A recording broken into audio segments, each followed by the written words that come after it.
us on this Wednesday morning. Ed Schultz News and Commentary.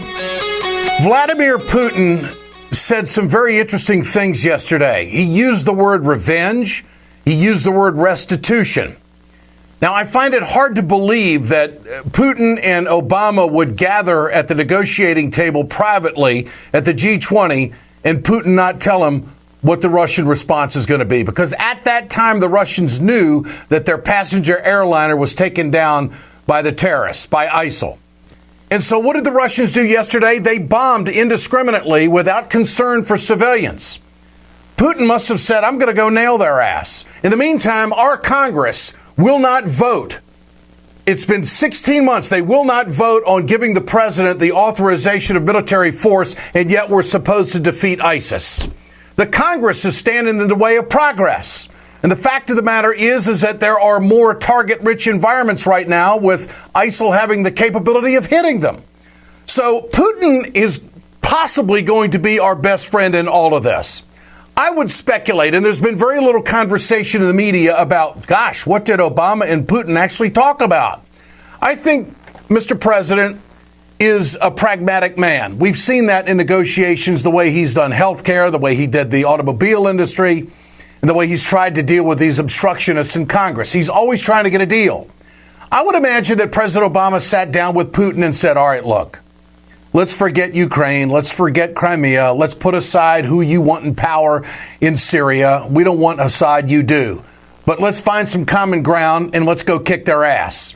What do you say we work together when it comes to intelligence gathering? What do you say we work together when it comes to airstrikes on ISIS? And Putin probably said, yeah, I'm in for that.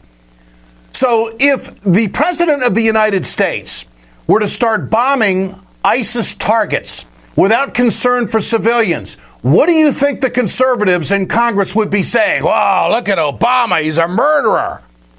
And even the left would be all over the president. So the Congress needs to do what they're supposed to do, vote, to authorize the money and to authorize the authority for the president to go be the commander-in-chief so we don't have all these legal problems if innocent people get killed. If this is a war, which the French are saying it is, then we need to act like it's a war and be proactive. Part of being proactive is making sure the president of the United States has the authority to do what everybody wants him to do. So we move forward in the presidential debate. Gosh, what if Bernie Sanders was president? What would he do? Here's his thoughts. What we have got to be, Katie, in my view, is not just strong and tough, but we have got to be smart. You will remember way back in 2002, the United States, President Bush said, well, we're going to be tough. We're going to go into Iraq. We're going to go into Afghanistan before that. And, it's not going to be very difficult. And we're just going to overthrow those governments and create a democratic society. And we'll bring our troops home. Didn't quite happen like that. We lost 6,700 brave Americans in that war. Hundreds of thousands of Iraqis died. And as a result of that invasion, we destabilized the entire region and, in fact, intensified extremism in that area. So we have got to be smart. So being smart is doing what?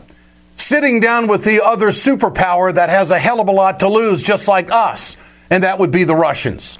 I maintain the fact the Russians can be our best ally in fighting ISIS. I maintain the fact that the Russians, they're not screwing around. And if Putin wants to use the word revenge, and if Putin wants to use the word restitution, that's right up the conservative alley, isn't it?